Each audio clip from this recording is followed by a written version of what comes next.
but it needs to make financial sense because who's going to do it otherwise? I was like, this is way out of price. He was like, mate, we've had like 15 inquiries about renting this house. Look, so this is a tip actually.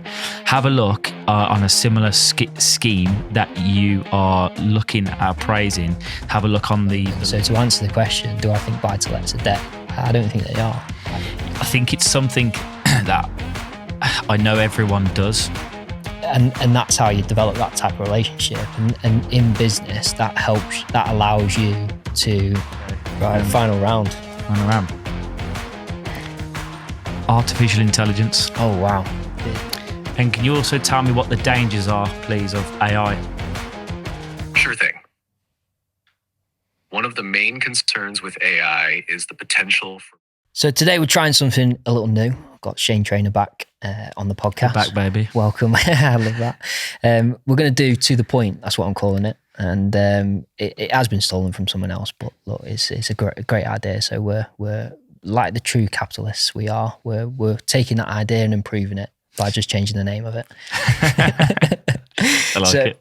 The concept is basically we're going to say a word, a topic. So it could be planning permission, it could be options, lease options, it could be anything.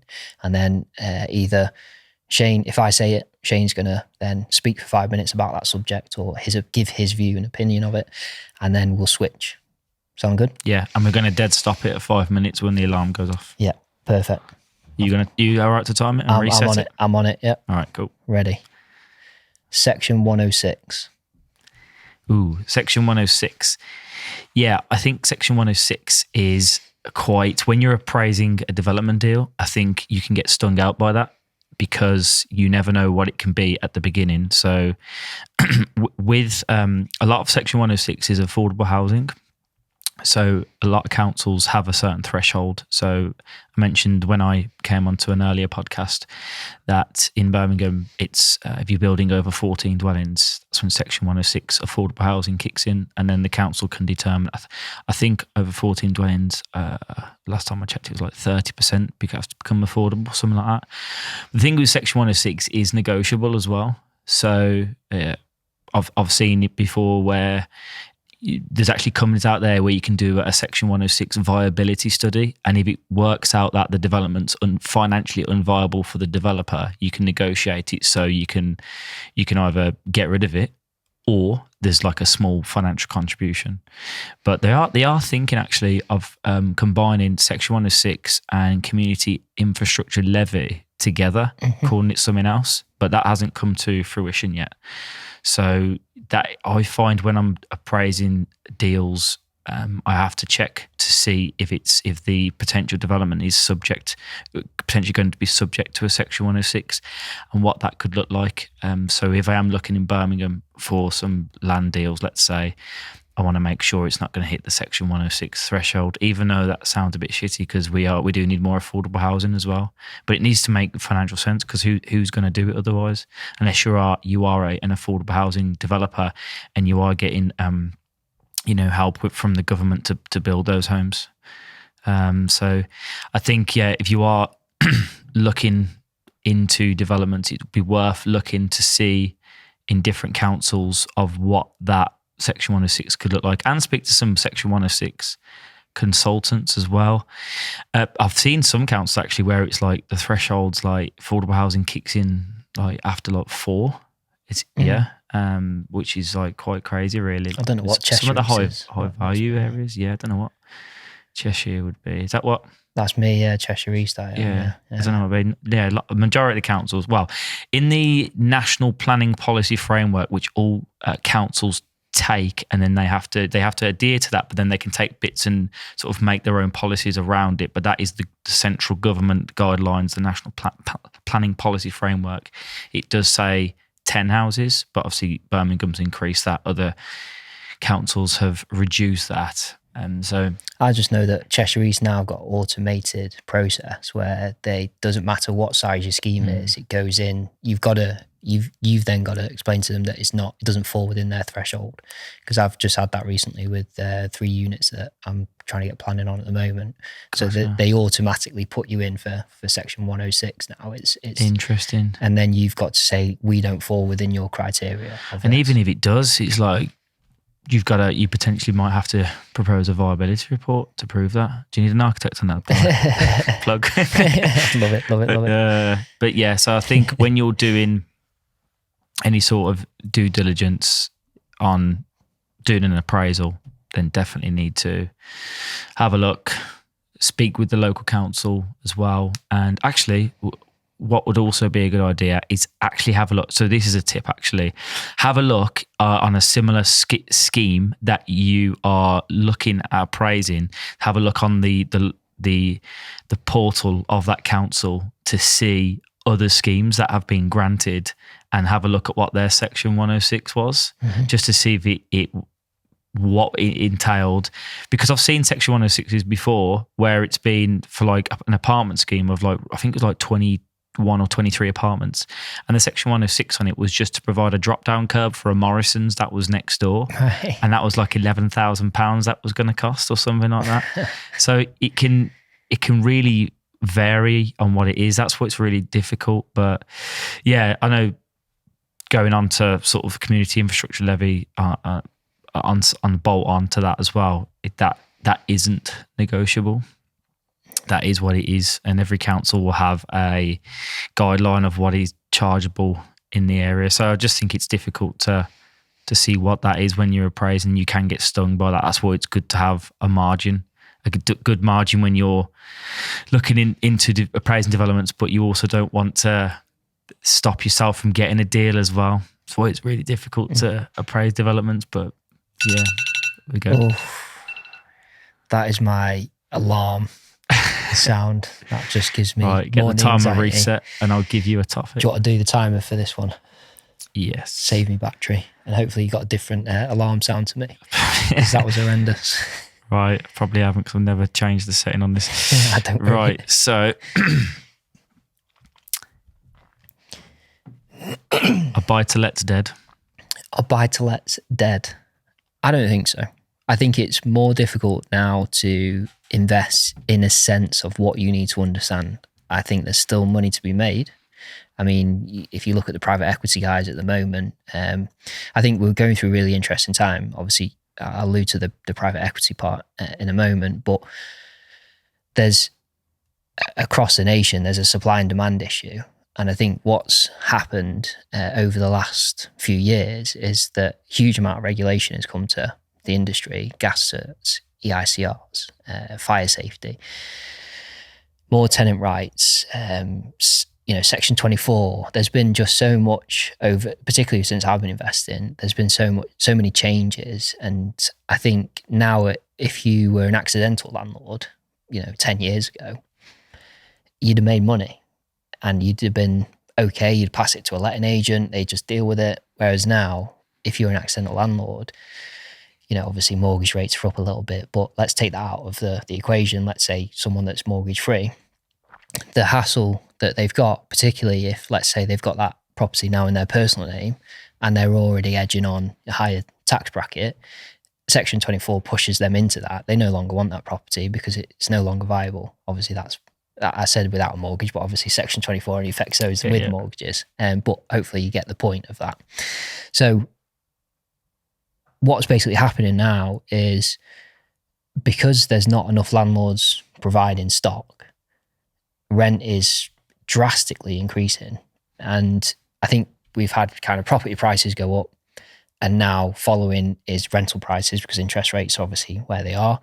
But it's not necessarily driven by interest rates, it's driven by simple metrics of supply and demand. And particularly where I am, in Cheshire, the town that I'm in, I know a couple of guys that put on, it was a 3-bed mid-terrace. They put on, in not the best area in the location, it was on for like 995. Like back when I was sort of doing rentals, you'd probably get 650, which is, about 2-3 years ago. they put it on for 995. I messaged them out of, you know, we always push back on each other and question, you know, what are you doing here, sort of thing. I was like, this is way out of price. He was like, mate, we've had like 15 inquiries about renting this house. And I was like, what? Hang on a minute. I was like, literally, it's a 3-bed mid-terrace in not the best area, nearly dictating £1,000 a month rent. And they're like, yeah, people are desperate. He was like, I was speaking to one individual who, professional, earning 60 grand a year, is staying in a hotel at the minute because can't find anywhere to rent. And that unfortunate situation creates that pressure, that upwards pressure on pricing, which is obviously what we're going through at the moment. And to go back to the private equity point, the private equity boys and girls and that look at investment, they only want 6 to 8 years. That's normally the sweet spot for them, whether they're buying a business, whether they're buying property, you know, investment. They want a quick return within that time period. So a lot of, which is quite worryingly, a lot of private equity firms now are buying up loads of new builds, and obviously they've got no mortgages because they don't need mortgages, private equity, and they don't care about the level of stock because they know in 6 to 7 years the quality of stock. They know in 6 to 7 years they're just going to offload it anyway. So to them, it's all about the return in the short term because of the pressure on rents. And I think it's a mixture of things that have played into that scenario, whether it's all the regulation change, the tax changes. I think now there's an ethos, and I've referred to it in another episode, of landlord bashing. It just seems to be everywhere you look, particularly on social media. The left seem to be just going absolutely mental against landlords, and they're all greedy. And I think there's personalities in the industry that don't help that, which I always find quite interesting and a little bit cringy to watch. But there are good landlords out there that are suffering because of this apparent ethos. And it's an unfortunate factor that we're faced with at the moment. So to answer the question, do I think buy-to-lets are dead? I don't think they are. I think if you understand it in the correct way, you're buying in a limited company, you're currently, as mortgage rates are, I think we're at 5.25%, aren't we, base, as this episode has been recorded. If you take that out of consideration... Oh, gotta stop there. Unless you want to finish that sentence. Yeah, no, I will do. That'll be a bit harsh on the listeners, wouldn't it? But yeah, as long, if you're under leveraged, if you're putting 50%, 50% deposit down on a buy-to-let mortgage, you're in that fortunate position. You can still make good returns based on obviously the increase in rent that's happened. So yeah, I don't think buy-to-lets are dead. Well answered. Thanks, mate. I feel 5 minutes, crikey. Absolutely, yeah. Don't get me started. I know, don't stop. Right, okay. 5 minutes. Do you know what? I'm going to steal one of yours. Procrastination. Ooh. I think it's something that I know everyone does. I definitely... Is it even a real thing? Like, is procrastinate? I'm always asking myself this question. I think procrastination is when you don't have a clear vision and a clear goal.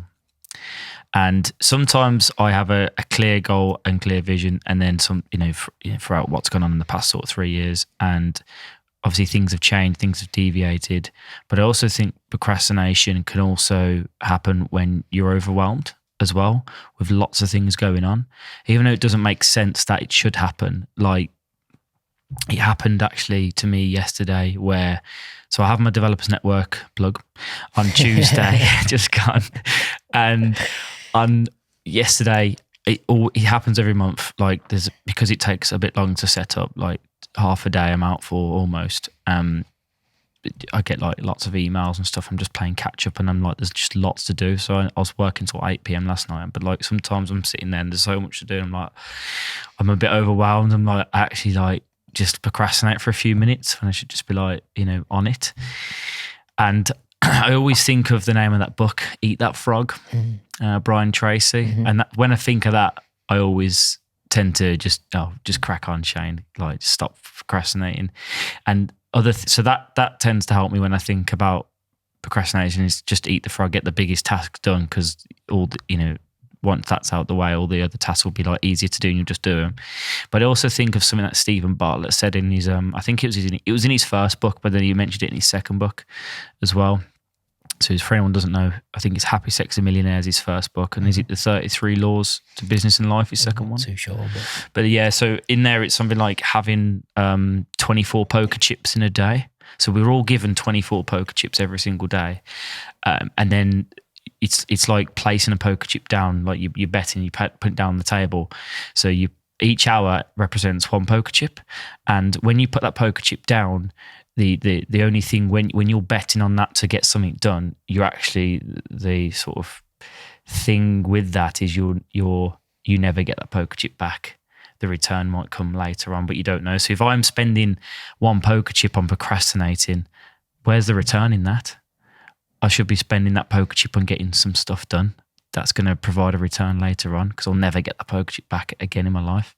So and if you actually figure out how many poker chips we've got left in our life, I think, I don't know how many it is, but it's depleting daily, isn't it? So like when you think about that, I know some people have posters in their room of like how many weeks you've got left in the year, and you can get them made for you. I was like, that's quite scary, isn't it? Really? And it's like we've only got. I'm always trying to think like that's why I don't engage much in conflict or arguments unless absolutely necessary. I try to avoid it, but unless absolutely necessary to get some things done. But because it's a waste of time, it's a waste of energy, and we've literally only got limited time on this planet to get things done and to get the things we want in life. So there's actually there's no time for procrastinating, even though at times we still do it. I mean, do you procrastinate from time to time? Yeah, we all do, right? Because we're overwhelmed sometimes, and yeah, I think it's hard not to procrastinate at times. And is there a sort of a cure, as if it's like some disease, if it's some mental disease, isn't it? I don't know. But yeah, I do it. I bang on about to my partner sometimes, going like, why are you wasting time scrolling on TikTok and things like that, when I've been known to do that as well. Definitely not. I don't even use TikTok, to be fair. But I don't believe you, but maybe when I'm on the toilet. It's the only time I'll use it. Mainly just Instagram over than TikTok. But yeah, it's something that I am actively, consciously thinking about all the time. So whenever I do procrastinate now, especially over the past year, because I've got this fear of not getting things done, I don't procrastinate for very long. It's only for short periods, short spells, but then again, sometimes I'm probably having like a 5-minute break from just doing lots of intensive work, but I beat myself up sometimes as well. So I might mismatch that with procrastination. So I think to wrap that up, 5, 4, 3, 2, 1, that is procrastination. Perfect. Better than my timing. I don't even know how you turn that down. No, need technical support. All good. Okay. Relationships in business. Do you know what? Without relationships, I'd not have achieved even a proportion of what I've achieved. I think for me, it's a big, massive part. I mean, I'm quite a sociable person anyway, and I think connecting with people in business, outside of business, is super important for me.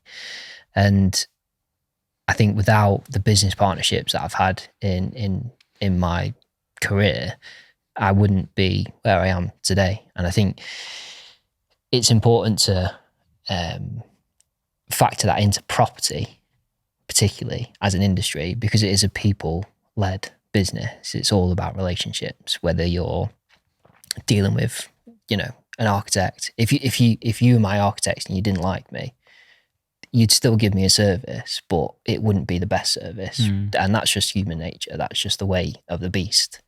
And I think if you're not relationship focused, and it's got to come from a genuine place. You can't just be like trying to be friends with people in a false way because you want to gain something from them. There's got to be obviously a two-way street there. It can't just be for your complete game. And I think there's a lot of people out there that do do that. And fortunately, I managed to sniff them out in most cases. And you kind of build up that skill set as you go. But with it being property, whether it's an estate agent, whether it's an architect, a solicitor, a mortgage broker, a vendor, an investor, you know, builders, everything else in between, it all comes down to that relationship that you have with that individual. I mean, I'm in a fortunate position now where I've got super relationships with local estate agents where a listing will come on Rightmove, and I'll message them, what's the story with this? And they'll give me a full breakdown. This is what we've been offered. This is why they're not selling. This is why the property won't sell.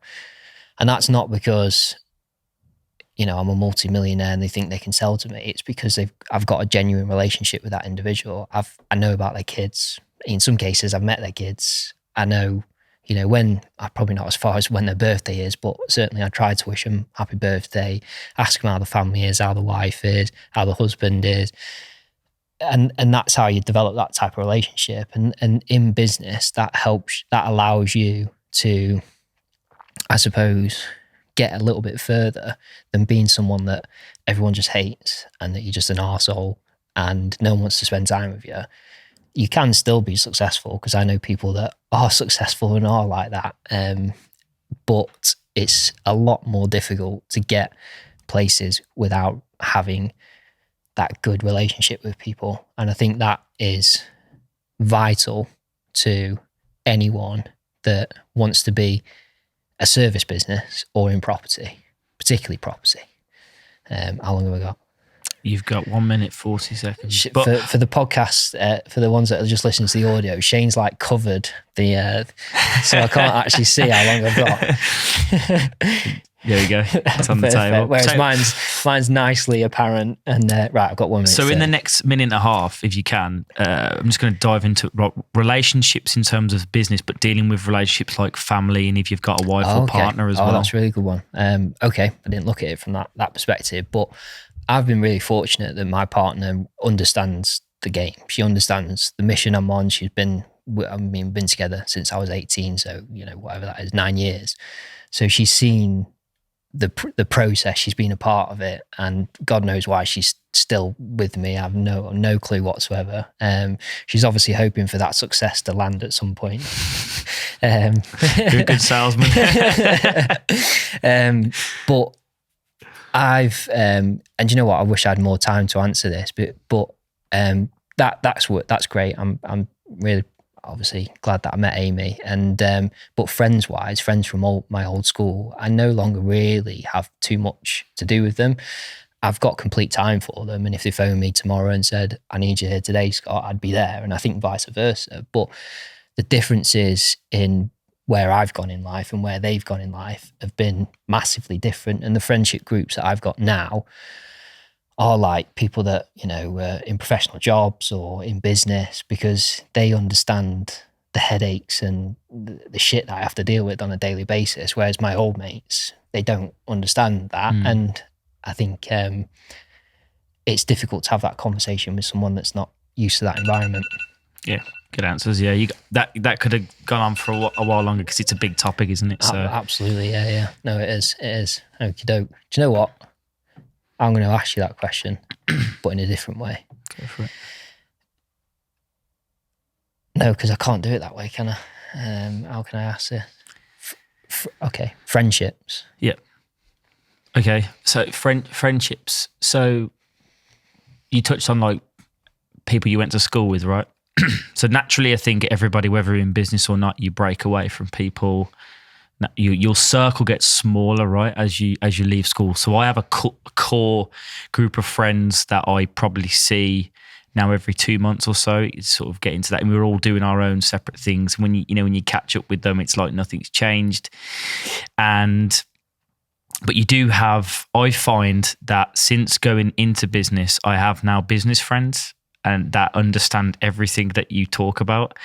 And I then have my friends from school that are sort of still in your 9 to 5s and whatnot, and that you can talk business to them, but they don't get it and understand, and it can be a little bit frustrating, but it's like, oh well, that's what I've got sort of my business friends for. But you know what I found, that sometimes when I've been in certain environments with my friends, it's like they say certain things that I don't resonate with anymore, and it's frustrating, and it actually is a bit of an energy absorber on some elements. So like when they say silly shit, that's like I don't, or things that I used to find funny, I mean that's probably they shouldn't say, and things like that. Like I can't resonate with that anymore. And sometimes, and I know this, you asked about friends, but I'm going to bring my family sort of into this as well. Like I have to limit myself sometimes around my family, which is, and I love my family to bits, of course, but insert, they're certain environments when I'm in sometimes, and they're talking about irrelevant, pointless shit to me, like what's on TV, and I'm like, I can't be around that, and they're talking about nonsense. I'm like, I can't be around that sometimes. And that's why I limit my time sometimes, and that might sound harsh, but I have to do that for my own mental health. Similar, going back to my friends as well. So yeah, it is a difficult one, but to be fair, I have got supportive friends in terms of the core group that I have from school. We are in a WhatsApp group, and to be fair, the WhatsApp group is muted because it's so much nonsense in there. But I do like laugh at the odd thing, and when we do catch up, it's great. But yeah, like we're on sort of different levels, but they are supportive in terms of, so that, they go, oh Shane, you're doing well, aren't you, in business and stuff? And so they are like sort of, they are sort of watching, and they are saying like nice things like that, because if they were saying negative stuff, like I haven't got time for like any sort of negativity like that or anything. Like I nip it in the bud like straight away now. Like I learned before I even got into business, I learned my lesson with a particular friend of mine that wasn't very nice to me. So I actually, for the first time ever, cut him out my life, like just nipped him in the bud straight away. And I'd like to think of myself as a reasonable, like a nice person, but if anyone's ever like that to me going forward in the future, I haven't got time, so I'll politely cut them out my life. So I just won't text them, or if they try to talk to me, I'll go, no, we're done, sort of scenario. Because again, going back to the poker chip analogy, like life's way too short, and I haven't got time for that. So yeah, relationships with friends, my circle's pretty okay, but I've spoke to other friends of mine where it's been like difficult, because some friends might go that typical "you've changed." It's like, no, I haven't changed. You're the same, and that's where I imagine it's probably similar to yourself, similar to a lot of our friends in business. Like, we want something better. We've gone out and we've connected with people that are going to change our life in a positive way and have a positive impact on what we do. But I think people are still in the old mentality, like, and it's good to be around your friends from school, because a lot of what we're talking about is reminiscing, and like, do you remember that? And it's good, but I try not to look too far. I try not to look in the past. I'm always like looking forward. It's good to speak about old times, because you have good times. It's good because you have like some of the best laughs out of it and things like that. But yeah, relationships with friends is it's something that I talk about a lot with my business friends, and it's like how they're so different. But I think it's still important to have that core friend, because it almost actually does switch your mind off from business when you do need that break. Yeah. No, well done. Dylan doesn't like that noise, but it's right down your ear roll, isn't it? That's our production. Producers telling us off over here. Okay. Right, final round. Artificial intelligence. Oh, wow.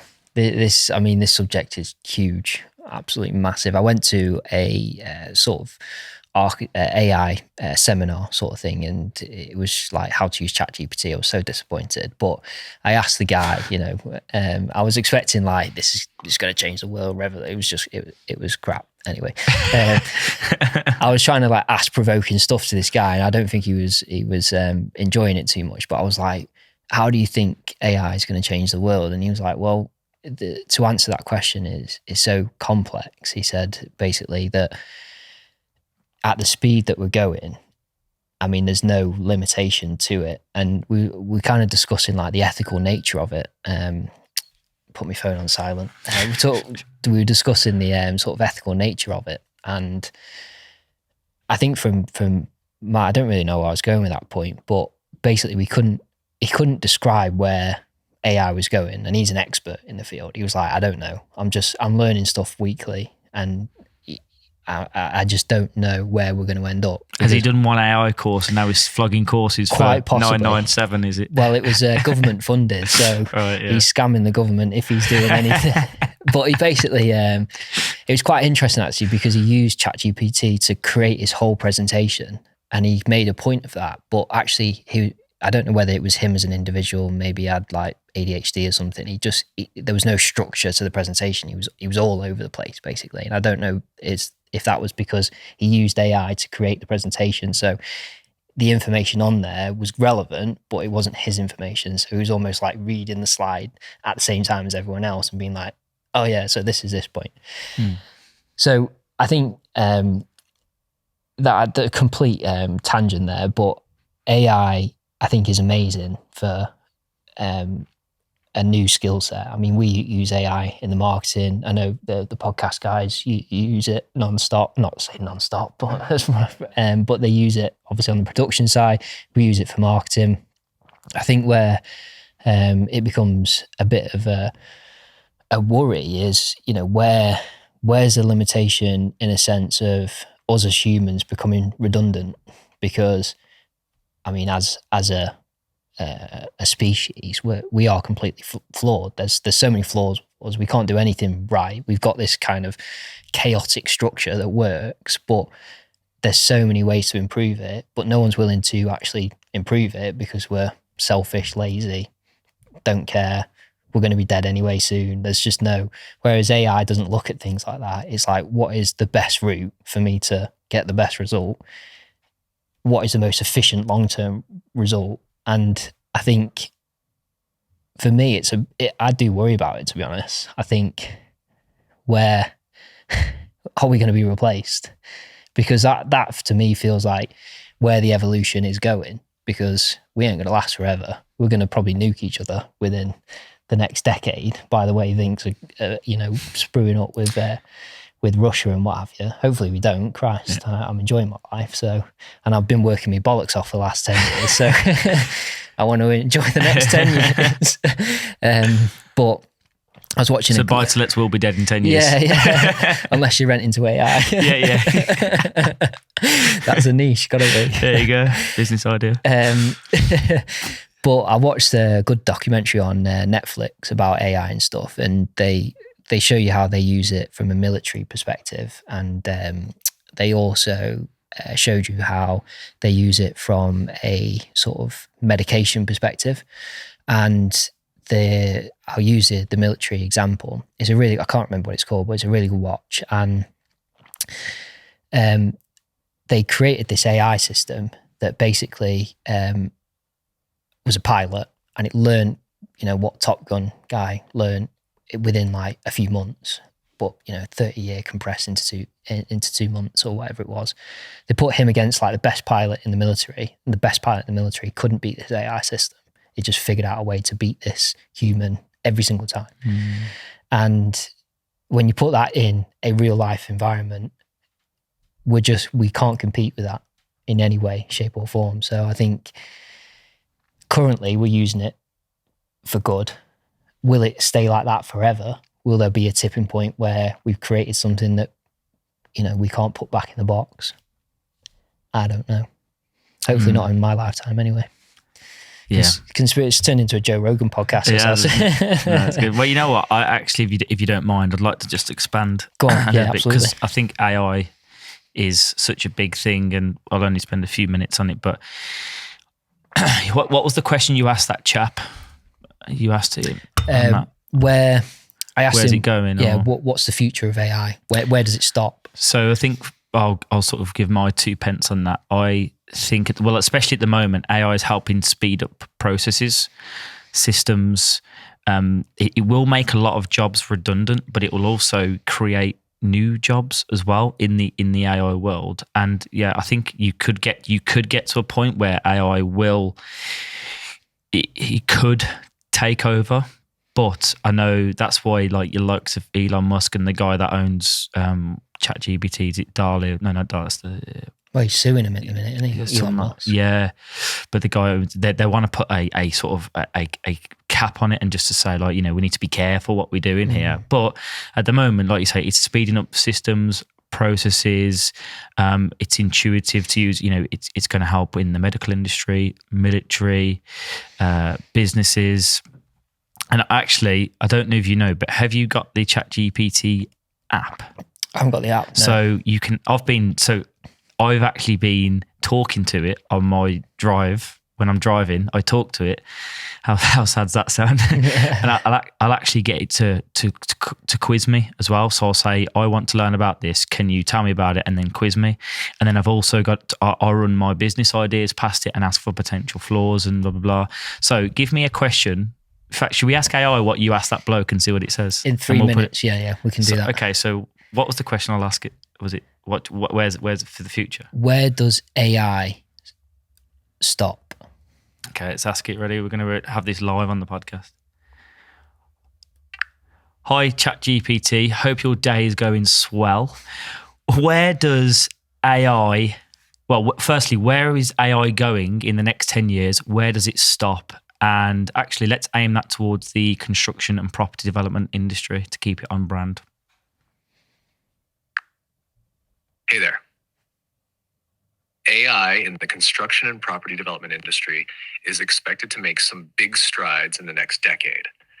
We're talking about more efficient project management, enhanced safety measures, and even AI-powered design and planning tools. As for where it stops, well, it's hard to say definitively. The possibilities seem pretty vast, but it's likely that AI will continue to evolve and integrate into various aspects of the industry to improve processes and outcomes. And can you also tell me what the dangers are, please, of AI? Sure thing. One of the main concerns with AI is the potential for biases to be embedded in algorithms, leading to unfair or discriminatory outcomes. There's also the issue of job displacement as automation becomes more prevalent.